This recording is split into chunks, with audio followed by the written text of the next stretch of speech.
राम राम, जय माँ भारती, जय छत्तीसगढ़। आप सबका मेरे YouTube चैनल सत्य साक्षात्कार में हार्दिक अभिनंदन एवं स्वागत है। आप सबसे निवेदन कि कृपया आप सब जिस तरह से प्रारंभ से लेकर अभी तक आप जो मेरे को समर्थन और सहयोग दे रहे हैं उसको निरंतर जारी रखेंगे और मेरे सत्य साक्षात्कार चैनल को लाइक, सब्सक्राइब एवं शेयर करते रहेंगे। आज मैं बहुत ही महत्वपूर्ण विषय पर आप सबके सामने अपनी बात, अपना विचार रखना चाहता हूं और आप सबसे निवेदन करता हूं कि कृपया अंत तक ये मेरे इस विचार को आप जरूर सुनिएगा। यह मेरा विचार भारत के चुनाव सुधार को लेकर है।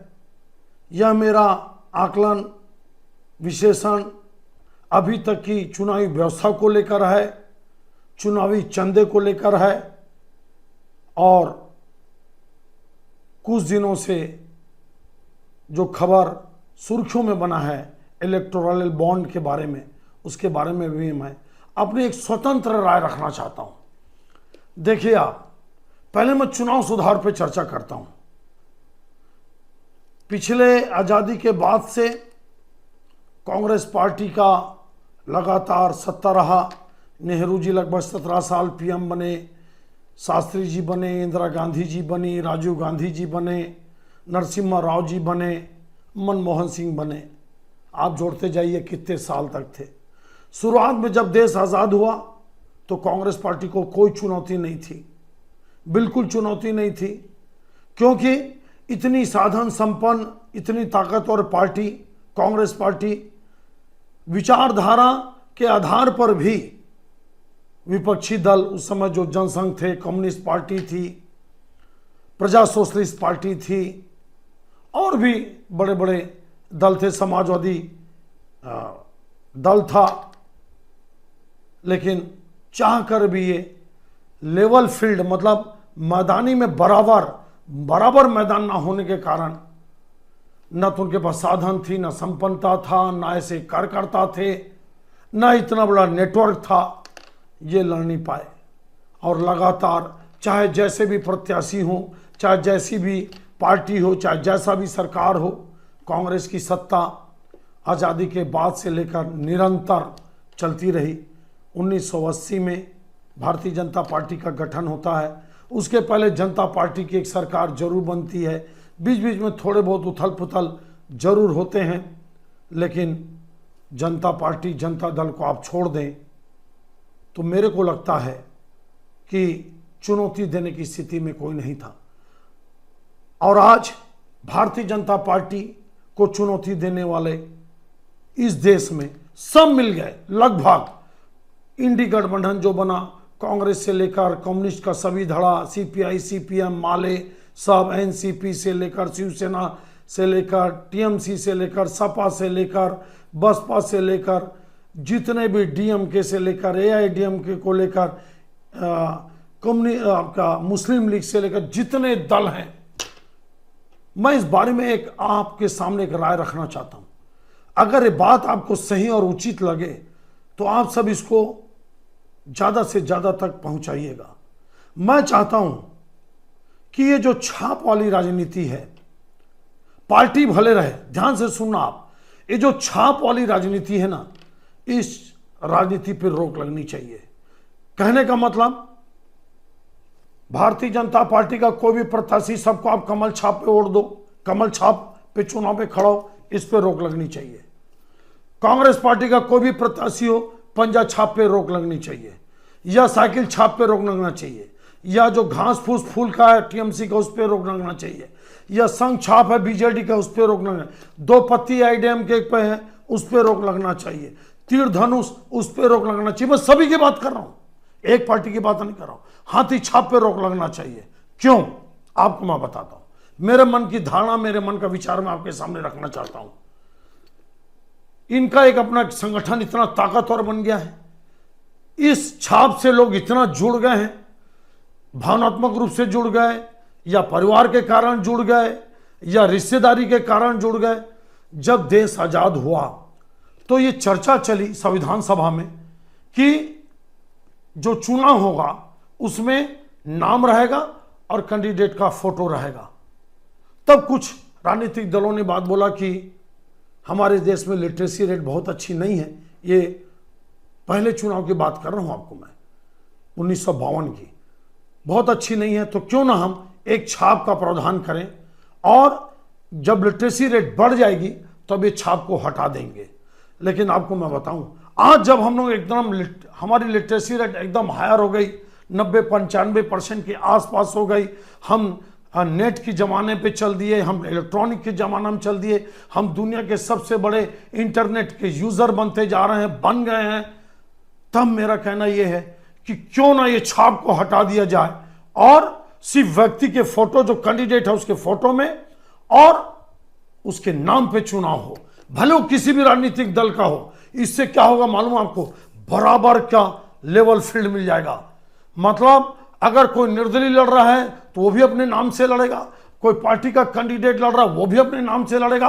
और ये छाप की जो ताकत है ना, वो छाप की ताकत जो बराबर लेवल फील्ड को धराशायी करती है, खत्म करती है और एक एज मिल जाता है। जैसे कि उदाहरण और दे रहा हूं आपको मैं कि मान लो हिंदुस्तान में कमल छाप का 37% अपना वोट बैंक है, कांग्रेस का 25%, 28% वोट बैंक है, किसी प्रदेश में किसी पार्टी का है, छत्तीसगढ़ में विधानसभा में अलग वोट बैंक है 40%, 43% भाजपा और कांग्रेस का। ये छाप के कारण ज्यादा इनको वोट मिलता है। और जब छाप ये चुनाव आयोग छीन लेगा, और कब छीनेगा, जब हमारे जैसे लोग इस आवाज को आगे बढ़ाएंगे, कुछ जानकार, कुछ वकील सुप्रीम कोर्ट में याचिका दायर करेंगे, हाई कोर्ट में कुछ वकील जाके लड़ेंगे। और ये मेरा जो विश्लेषण, मेरा विचार जब आप सब पूरे देश में आप फैलाओगे, अगर आपको उचित लगता है तो आपको मैं ईमानदारी से बता रहा हूं, राजनीतिक दल भले बने रहे लेकिन एक अच्छे निर्दलीय व्यक्ति को भी चुनाव जीतने का अधिकार है। और एक अच्छा व्यक्ति, एक अच्छा उम्मीदवार इसलिए चुनाव हार जाता है क्योंकि उसकी अपनी टीम नहीं बन पाती। कहां से टीम बनाएगा, क्योंकि उसके पास ना पैसा है, ना रुपया है, ना संसाधन है। और दूसरी तरफ राजनीतिक दल के पास करोड़ों करोड़ों रुपया के चंदे, करोड़ों रुपया के संसाधन, उनके पास टीम। तो आज मैं महत्वपूर्ण विषय यही बोलना चाहता हूं कि क्यों ना मेरा चुनाव आयोग हम सबके माध्यम से आप भी प्रयास करिए, मेरी इस आवाज को आपको सही लगता हो, उचित लगता हो तो राजनीतिक दल जरूर रहे, लेकिन अभी छाप के सिस्टम को बंद कर दिया जाए। देखिए पिछले एक चुनाव से नाम और कैंडिडेट का फोटो तो आने लग गया, लेकिन छाप नहीं हट रहा है।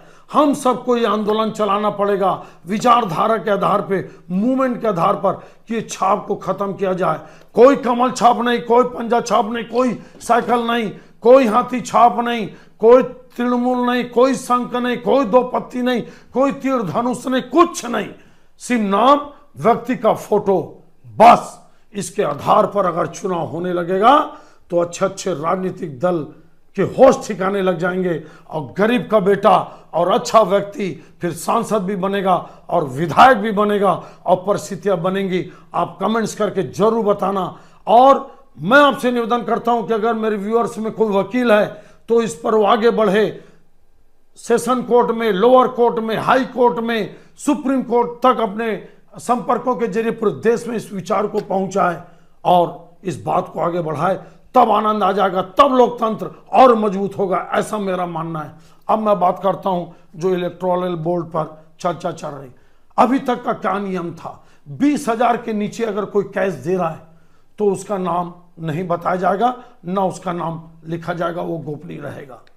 इसमें क्या होता था, करोड़ों रुपया एक आदमी नंबर 2 का पैसा देता था और वो पार्टी क्या करती थी, अपने हजारों कार्यकर्ताओं के नाम से 19 18 हजार का रसीद काटती थी और करोड़ों करोड़ों रुपया के ब्लैक मनी को वो वाइट कर देती थी, क्योंकि 20,000 के नीचे का नाम बताने की जरूरत नहीं।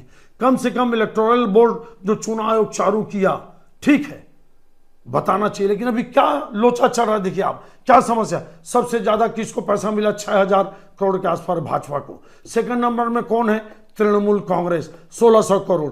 थर्ड नंबर में कौन है, आपका कांग्रेस पार्टी 1421 करोड़। उसके बाद आपका डीएमके है, एआईडीएमके है, विभिन्न राजनीतिक दल हैं। अब आप मेरे को बताइए, आप ये राजनीतिक दल चाहे कांग्रेस हो या कोई भी हो या बीजेपी, ये नहीं बता रहे हैं कि उनको किस कंपनी ने कितना पैसा दिया और क्यों दिया। ये भी तो सुप्रीम कोर्ट को तय करना चाहिए। कितना चंदा मिला इससे बात साबित नहीं होती है। चंदा मिला तो जरूर किसी न किसी व्यापारी या उद्योगपति ने उनका कुछ ना कुछ फायदा हुआ होगा। तो फायदा क्या हुआ? क्या वो फायदे लीगल थे कि इलीगल थे? क्यों? जैसे lottery king future gaming lottery king है, सेंटियागो मार्टिन उसका मालिक है। ये म्यांमार में मजदूर था, खदान में, बताइए आप। और 1988 के आसपास भारत आता है, तमिलनाडु में बसता, 1951 में फ्यूचर गेमिंग की स्थापना करता है तमिलनाडु में। और ये लगभग आपको मैं बता रहा हूं, देखिए ये करीब 1368 करोड़ रुपए का इलेक्टोरल बॉन्ड देता है। किसको कितना देता नहीं मालूम, लेकिन अभी खबर आया कि 509 करोड़ रुपया ये सिर्फ डीएमके पार्टी को देता है। सेंटियागो मार्टिन, समझिए नाम से लगता है कि ये क्रिश्चियन है और इनकी भूमिका धर्म परिवर्तन में भी होगी, ध्यान रखना आप। इसीलिए जब ये व्यक्ति सेंटियागो मार्टिन जब डीएमके जैसे पार्टी को चंदा देता है, तो क्या ये सनातन धर्म के खिलाफ भी साजिश हो रहा है? क्या ये धर्म परिवर्तन के काम में भी ये लॉटरी किंग लगा हुआ है? इसकी भी जांच होनी चाहिए। चुनाव यहीं तक मत रुके।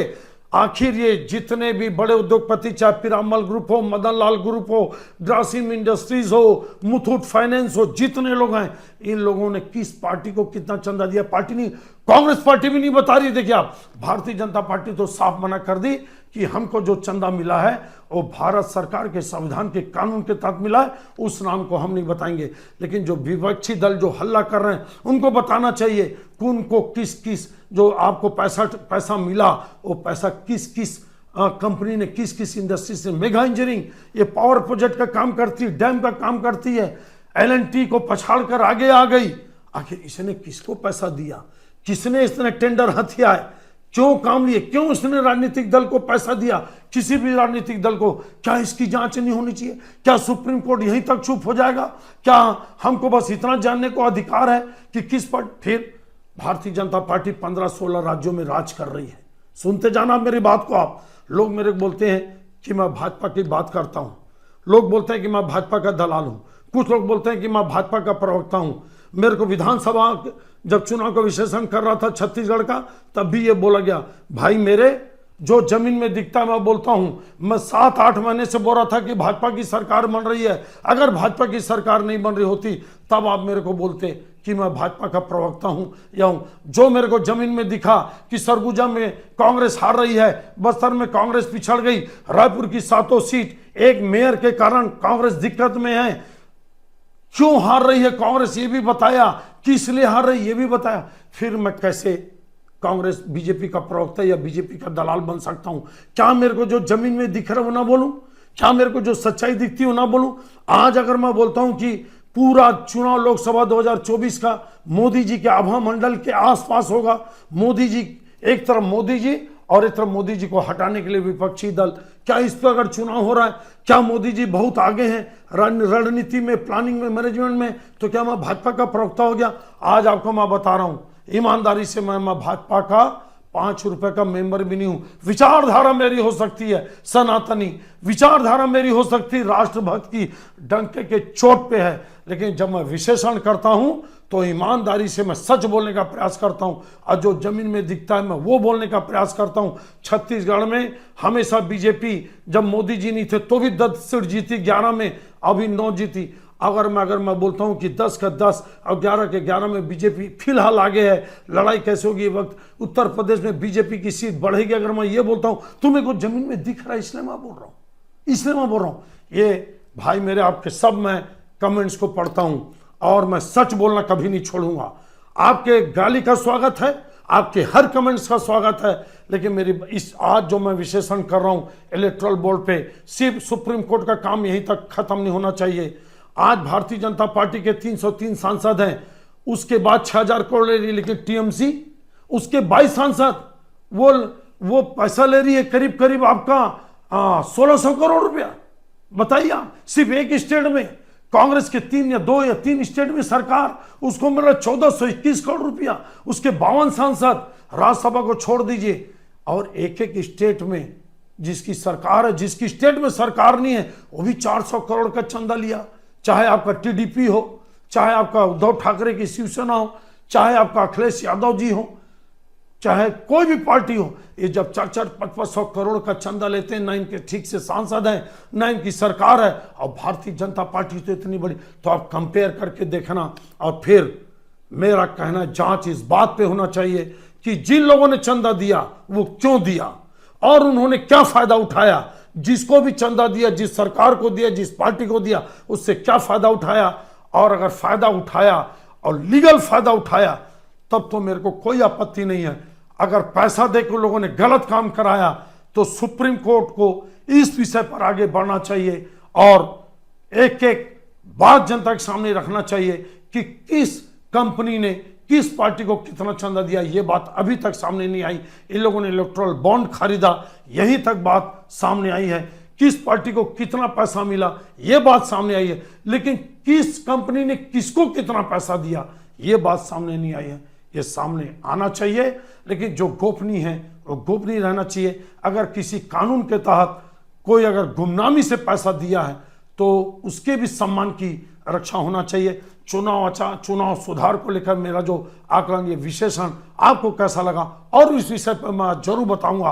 और इलेक्टोरल बोर्ड पर आप खुद कल्पना करिए कि आज बीजेपी कितनी बड़ी पार्टी है, कांग्रेस कितनी बड़ी पार्टी है, टीएमसी कितनी बड़ी पार्टी है, बीजेडी कितनी बड़ी पार्टी है, एआईडीएमके, एआईएमएम उसके 2-3 सांसद, बताइए आप, मुस्लिम लीग उसके कितने सांसद, देखिए उसके बाद इन लोगों को कितने बड़े बड़े करोड़ों करोड़ों के चंदा मिले थे। इनको चंदा कौन दे रहा है?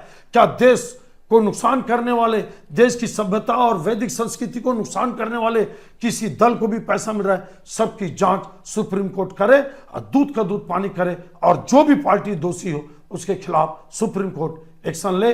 बात यहीं तक नहीं रुकनी चाहिए। यह संक्षिप्त आकलन विश्लेषण आपको कैसा लगा आप जरूर बताइए। मेरे चैनल को लाइक सब्सक्राइब करते रहिए। ये विश्लेषण चुनाव सुधार को लेकर आपको अगर अच्छा लगा हो तो आप कृपया पूरे हिंदुस्तान में मेरे बात को पहुंचाइए। बहुत बहुत धन्यवाद। जय हिंद, जय मां भारती, जय छत्तीसगढ़।